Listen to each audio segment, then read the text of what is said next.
Hello, good morning. My name's Sally Andreu. I'm the Skills Hub Manager at Oxlep. I'm delighted to welcome you to the second of two webinars this week in collaboration with the Department of Works and Pensions, DWP. Here at Oxlep, we recognise that the skills landscape is really busy and can be extremely challenging to navigate. With this in mind, this webinar has been designed to provide you with an understanding of what government skills initiatives are on offer and which would be suitable for your business or organisation. Thank you, Katie. The webinar format, we're going to have about 20 minutes on the presentation, and then after that we can have some Q&A time. Joining me in delivering the presentation is James Gilpin from DWP. We've got about 20 people attending the session this morning. Microphones and webcams have been turned off. If you'd like to ask a question during the presentation, please use the chat box and we'll aim to answer it at the end. The session will be recorded and we'll share the recording and PowerPoint slides once both briefings have taken place. And if you don't want your question to be included in the recording, please email us on skills@oxfordshirelep.com and we'll remove it. Supporting information is available under handouts on the right of your screen. At the end of the session, we'll be providing you with further information with national and local links and asking you just to complete a quick survey at the end. Thank you. Next slide. So the government's £30 billion plan for jobs initiatives are mostly aimed at supporting young people, but the scope of the support is broader than this. Reinvigorating the economy requires the engagement of job seekers of all ages, and this is being led through the ATTACK initiatives. James, over to you. So, as Sally said, this economic recovery support is aimed at everyone of every age. We're particularly interested in focusing on supporting young people because we want to make sure that people don't slip into long-term worklessness. The primary benefit that people access these days is universal credit, which you may have heard about, and that has the majority of the benefit claimants these days. There are still some legacy benefits available, and these are things like employment support allowance and job seekers allowance. The numbers on these are declining, and so we're focusing on universal credit today. Universal credit supports people with a diverse range of needs and capabilities, and there are different regimes within the universal credit to account for that. So some people on universal credit are in areas where they're expected to actively look for work. Other people may be receiving support because they're further away from being ready to look for work.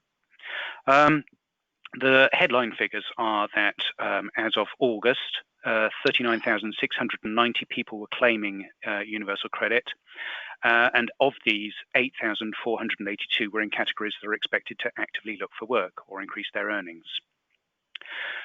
The young person proportion of claims rose by 218% in the period from March to August, so during the coronavirus peak.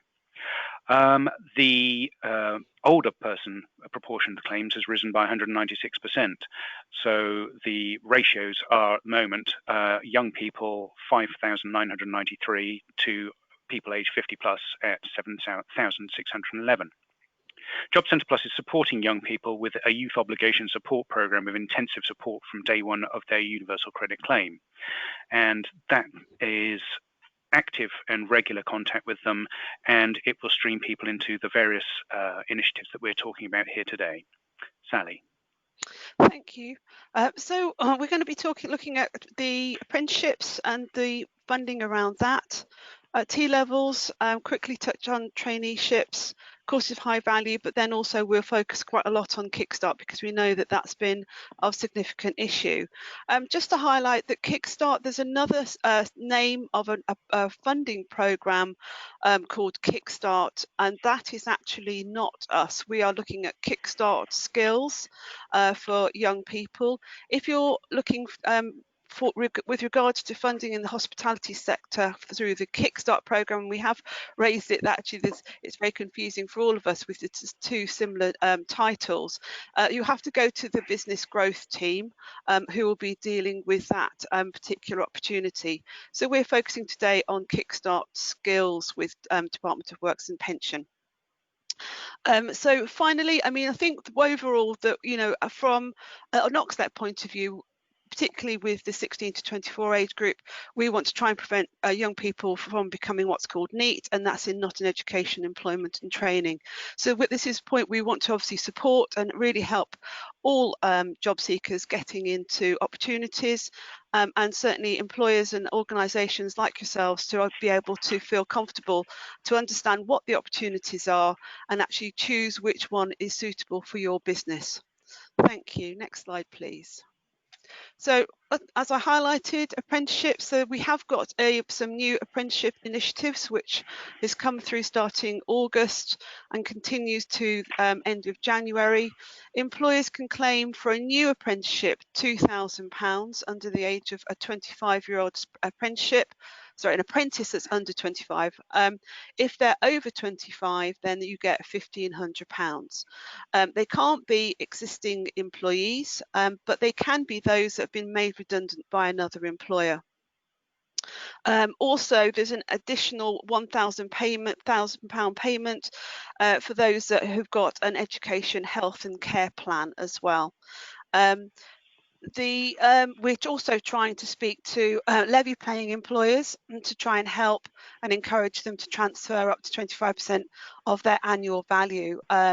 So naturally then they can also support SMEs and micro businesses in offering apprenticeship opportunities. Thank you. Next slide. So the funding can cover apprentice wages, equipment, travel costs.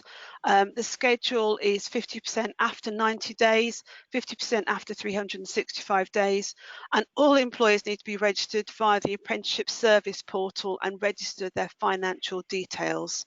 But the great news is there's no overall apprentice limit, provided each meets the criteria, including being a new employee. You can actually have as many apprentices as you want. Thank you. Next slide, please. There's also support for redundant apprentices. Businesses can register vacancies via a simple online form, which is the vacancy sharing services. And apprentices will be sent regular updates about the employers that have job opportunities available in their area. And actually, what's important, like I've stated before, employer incentive applies to hiring redundant apprentices as well. Thank you. Next slide, please. T-levels. This is just launched last month. Actually, it's a 2-year technical education course directly from GCSE. So rather than an academic A-level, you can actually start a technical course. This is actually equivalent to 3 A-levels. A blend of classroom learning, 80% of classroom, 315 hours of on-the-job experience. The courses that we have at the moment will be starting in 2021, so that's the next academic year. We've got Abingdon and Whitney and City of Oxford College both doing courses. Both are doing construction, digital education and childcare, health and science courses. And later in 2022, there's going to be engineering and manufacturing. I always think that T-levels are the opposite of apprenticeships, where apprentices spend the majority of the time in the workplace and then on day release into education. And T-levels is kind of a reversal of this, where a young person will spend most of the time with a provider and then a occasional day or block release to an employer. Again, the employer doesn't have to pay that young person. It's free. They're literally, the providers are asking employers to get involved to offer placements. So if you'd like more information, we can signpost you to both Abingdon and Whitney College and City of Oxford College if you'd like to offer something like that. Thank you. Next one, please. Traineeships. Traineeships have been going for quite a substantial time. there was an evaluation last year and found that 75% of trainees started in further education, learning, employment or apprenticeship within 12 months of starting the traineeship. So there's a real value to that. There are incentive payments now of £1,000 for up to 10 learners per employer. But this payment is only valid for this academic year. There's a Find a Traineeship website, and Aberdeen and Whitney College, for example, are offering 45 traineeships starting this month. So it's a great opportunity to kind of try before you recruit a young person. If you would like to go that route, again, we can signpost you to Abingdon and Whitney College. Thank you. Next slide, please. High value courses. We know that a lot of employers have struggled to find qualified young people to do engineering, STEM, and all of the kind of transportation, logistics, and these courses are being created to help young people to be trained in level 2 and level 3 academic courses, which we call high value, and they're aligned to our priority areas for Oxfordshire. There's going to be 50 places available already, so they are STEM focused, health and social care. It's a great opportunity to really train young people into those areas where we know there's significant gaps in trained staff. Thank you. Kickstart, James. Thanks, Sally. So this is probably the most substantial package of support that I've seen in the 25 odd years that I've been working in the Department for Work and Pensions. It is a really significant investment, and it's worth around £2 billion, this initiative. It's aiming to give hundreds of thousands of young people in every region the best possible chance of getting on and getting a job, and there is no cap on the number of places that an employer can offer. It's been designed and learnt from similar previous initiatives like the Future Jobs Fund, which ran between 2009 and 2011. That was evaluated, and we found that it had a beneficial impact on the long-term labour market participation of those who'd found work through the scheme, and there was a positive cost-benefit impact to public services and the public purse. Candidate engagement will be supported through the youth hubs, which are currently being established across the county by Job Centre Plus in partnership with a range of organisations, and that will augment our capacity and ability to meet the needs of young people who are out of work. Ideally, candidates will progress from a Kickstart placement before the end of the 26 weeks in order to move to a full-time job, and also we're very hopeful that people will progress to apprenticeships from Kickstart. If the claimant doesn't secure work before the end of their placement, they will return to claiming benefits, and that's not desirable, so we really want to do all we can to support people into work before the end of the 26 weeks. So the design. These have to be new or additional jobs. You cannot displace vacancies or use this in place of your normal recruitment practices or your anticipated recruitment needs. But if you would have been planning to recruit 10 people and Kickstart allows you to recruit 12 for the same role, that's fantastic. This is a genuine opportunity for you to innovate and design something which is going to support your business and also help young people. And it's also an opportunity for you to engage with new candidates who might have backgrounds which you wouldn't traditionally have been considering to engage with. So it might be something that allows you to work more closely with somebody who has a health condition or a disability, might have had some offences in their background, might be a care leaver. So there's a whole range. The design is very open, and it's down to you to design something that works for your business and helps a young person. The design does also need to include wraparound support, so skills and employability, workplace behaviours. And in order to help you to deliver that, there will be a £1,500 upfront payment, which you can draw from to deliver those elements. The design, as you can see there, is 25 hours a week, so the government will pay the national minimum wage at the applicable rate for 25 hours a week. Will also pay the national insurance contributions and pension contributions. This is aimed at young people aged 16 to 24 who are claiming universal credit. They need to be disadvantaged in the labour market and at risk of long-term worklessness, but they shouldn't be significantly a significant distance away from being job ready. The identification and engagement of the candidates will be down to the Job Centre Plus work coach teams. So they will identify and engage candidates, support them to make an application to you, but then you, as an employer, will follow your normal recruitment processes to select and interview from the candidates that we supply. If we can move on, please. So the key things to remember here are around the floor numbers for placements. If you have 30 Kickstart placements or more or over the life of the program, then you can be a direct employer, go onto the gov.uk and load up your offer yourself. If you have fewer than 30 Kickstart jobs, you'll need to liaise with a gateway organisation to post those on your behalf. Gateway organisations will receive an administration fee of £300 for every Kickstart job that they post on behalf of another organisation to administer the offer and make the payments.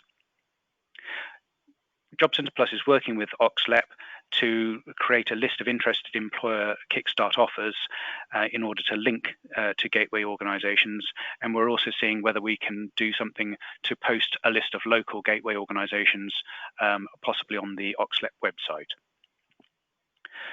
There is a national list of gateway organisations on gov.uk, so there is a bit of time lag. People are notifying all the time, but that has the full list of everybody. Some local organisations that we're aware of who have stepped forward to deliver that gateway support and to post vacancies on your behalf include the Activate College Group, Aspire Oxford, and the Buck Project. So to register your vacancies, go on to gov.uk. You'll need to provide a company's house reference number or charities commission number. Public sector organisations enter 0 there. You'll need to supply your organisation address and contact details. You'll need to supply details of the Kickstart job placement and the location. And you'll need to add some detail about the help that you're going to offer to the participant to develop their skills and experience. You'll also be asked to confirm that you're not replacing existing or planned vacancies and that you're not causing existing employees, apprentices or contractors to lose or reduce their employment in order to have a Kickstart placement. The payment schedule, initial setup costs are paid. That £1,500 upfront cost will be paid as soon as the young person has started work and enrolled on your payroll. And we will be using HMRC real-time information in order to confirm people's ongoing employment with you. And that will then trigger payments in arrears at the end of month 3 or the beginning of month 4 and the end of month 6, beginning of month 7. The department may contact you during the placement to discuss how the participants are progressing. If you've got any questions, we'll take those at the end. If we can move on. So the government's plan for jobs, the announcement back in July, also talked about the job retention bonus. And that is a £1,000 one-off bonus for each furloughed employee who's still employed as of the 31st of January. Eligible employees must have been continuously employed through to the 31st of January. They must be earning at least £520 a month on average between the 1st of November and the 31st of January. And the payments for this will be made from February 2021. Another one of the high-level announcements was around the Sector-Based Work Academy Programme, or SWAPs. SWAPs are a tool that Job Centre Plus can offer you and to work with you to help support your recruitment. It's a partnership where you come to us and tell us what jobs you want to fill. We work with our local training providers to offer some upfront training and job preparation. We work with you to deliver some meaningful information about what it's like to work in the business, so either a work experience placement with you for a day or two, or a virtual work experience tour of the role. And people who complete those first 2 elements need to be guaranteed a job interview from you. You're not guaranteeing a job, you're guaranteeing to interview the candidates. It's worth mentioning that the National Careers Service has helps more than 250,000 people, will be helping more than 250,000 people through an extra £32 million investment there. Move on. Another initiative that has been introduced is the job entry targeted support, which is going to be delivered by the Work and Health Programme provider, which is the Activate College Group in Oxfordshire. This is aimed at helping young people, well, people of all ages, sorry, who have been claiming for 13 or more weeks as at the 5th of October. It offers up to 6 months of support. It's labour market focused, and the provider will be linking to employers and making sure that there is that clear job focus and support which is tailored to each individual. Finally, Job Centre Plus has been given an additional allocation of our Flexible Support Fund. The Flexible Support Fund is a discretionary budget, so access to funds is considered on a case-by-case basis on merit to meet local skills shortages, recruitment needs, and the needs of the individual who's out of work and claiming benefits. We can use the Flexible Support Fund to purchase provision, support to fill gaps in what is available locally using our dynamic purchasing system. We can also follow a low-value procurement process for one-off or bulk qualification purchase and skills for the unemployed, and that is also used to support people who are under notice of or affected by redundancy. Sally. I think we've got, yeah, thank you. So we've got the next slide, please. So we've got the National Skills Support. So we've got some webinars coming up, which is being led by the Education Skills Funding Agency under the ATTACK label, which we've just gone through. They started on Tuesday, but they continue until Thursday, the 8th of October. They'll be showcasing to employers the skills impact benefits and return on investment for all of those, so apprenticeships, traineeships, T-levels, and all of those different initiatives. And there's the Eventbrite code. We will be sharing the slides with you at the end. And so please don't need to take this down. We will actually also send the links that we've got as well, which we'll show in a minute. Do you want to go to the next slide, please? So here's the supporting links that we've created, which we can send as in a separate attachment to everybody. So you've got apprenticeships, T-levels, traineeships, courses of high value, and Kickstart. They're all the live links you'll need into getting more information. And there's Abingdon and Whitney College and Activate Learning if you want more information on the other courses like T-levels and traineeships and high value courses that we've talked about. Next slide, please. And finally, we've got local Oxfordshire skills support being run through the ESF programme, which we have at the LEP. It's Skills for Business programme. It's working with small, medium-sized enterprises, so that's up to 249, employees, and it offers a consultancy value of over £1,800. What it does, it actually helps businesses look at what skills needs they need. And I think given where we are with COVID, I know that businesses are having to change model very quickly. This actually provides you with support and guidance through a training and development plan, and that will be giving you 12 hours of support. The handouts there for more information is on the right of the screen. This includes staff upskilling, reskilling, apprenticeships. It can be Kickstart support as well. It also acts as a local conduit to providers, because we know, again, starting what I started from the start of the presentation, the skills landscape is incredibly busy. It's very challenging, and this actual programme can help you navigate that for what your business or organisation needs. For more information, it's skills@oxfordshirelep.com. There's a website there. We've also got 2 workshops running, leading effective learning and leadership and management. Next slide, please. So we can go on to our Q&A. It's myself and James. And so if Mel, have we got any questions that would like to be asked in the Hi, chat bar? yes, we have. So a question has just come in regarding Kickstart, one for you, James. Is there a restriction on the Kickstart scheme to prevent relatives applying? I.e., could I take my son on this scheme in my business if he was decided to be the best candidate during the interview process? There's nothing to stop you doing that. I mean, the only requirement would be that a candidate would have to have been referred by Job Centre Plus. So they'd have to be claiming universal credit. They'd have to be engaged by a Job Centre Plus work coach. And once they're into the application process, you would follow your normal selection processes to pick the best candidate. So that could be a relative.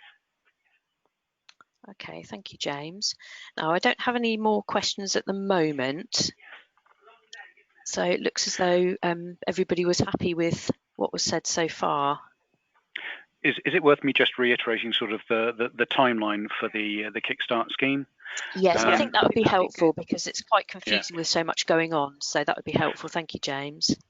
So, I mean, again, as the slide said, the scheme launched on the 2nd of September. So that was the date when employers could start going on to gov.uk, where there's all the information and the application process and everything you need to get involved. So that was the date that people could start loading their offers onto the system, so either as a direct employer or as a gateway organisation. As of next week, everything to date will start to become available to and visible to our work coaches in the Job Centre network. There's going to be a behind-the-scenes link between the offers that you post on gov.uk and the system we use to work with people who are out of work, and that will be used to identify locally matching vacancies for our work coaches to discuss with our candidates. The hope is that we can link from the 5th of October through to employers so that in November we start to realise starts on the Kickstart placements. So that should happen in early November, and there's a national ambition there to see around 10,000 people start in November. The scheme itself runs to the 31st of December 2021. So you can continue to post new vacancies through to the 31st of December 2021, and that would be the last date that somebody could be taken onto the scheme. The 6-month placement means that they would then finish their placement at the end of June 2022. Thank you, James. Another question's just come in. Which of the schemes is the best suited for retail? Is that for all of us, Mel? Is that yes, I think so. Yeah. I think it depends on the size of the business, really. I think, and also what they're looking to, what support or skills they're looking for the business. I think that would be. I think there is such a wide variety, and I think probably if people are struggling to navigate this is why I'm kind of signposting people to the Skills for Business program, because they've got somebody that will sit down and work with the business to talk through what the challenge is and what are the various options, and literally will help you navigate that and make the best choices for the business, and also existing staff or trying to get new staff into the business with new skills. So I think that I think if Skills for Business is probably the best program to pick that question up. Okay. What I would say is there's also that question of additionality. So if you're looking to offer something on top, then you might want to start with a Kickstart placement. I mean, the options aren't mutually exclusive, so it's not necessarily either or. You can you create a sort of route way of progression and start off with something like Kickstart, and then move on to an apprenticeship or another initiative. So there's it's down to using your imagination as to what is the best route for your organisation. Thank you, James. Another question for you, please, James. Do we need to contact our local gateway organisation prior to completing details on gov.uk? No, you don't. I don't think it would be any harm for you to do that. I mean, just to get in touch with them to say that you want to post some vacancies. But yeah, I mean, it would be entirely down to yourselves, really. Thank you, James. Another question, please.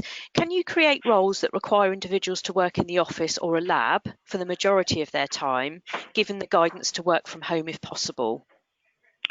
Yeah, I mean, again, that's a question that's come up before. Home working is within the scope of the Kickstart scheme, so there can be a blended approach. There can be some time spent in the office or lab or any other central location, and that can be complemented by some work from home. The only thing would be that when you're designing that, you've got to make sure that you are effectively supporting and managing the individual who's doing that, so that they are, gaining something from working at home, and that they are delivering the support that you want to your business from home as well.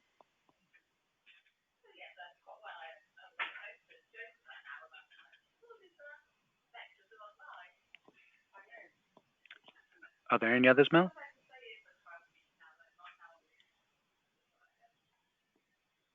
That looks like that's all the questions from everybody. Has anybody else got anything they'd like to ask? Please put it in the chat now. That's all the questions so far, James and Sally. Thank you. Thank you. Thanks. Yep, nothing else has come in. So I think that's all the questions from the attendees. Thank you, everybody.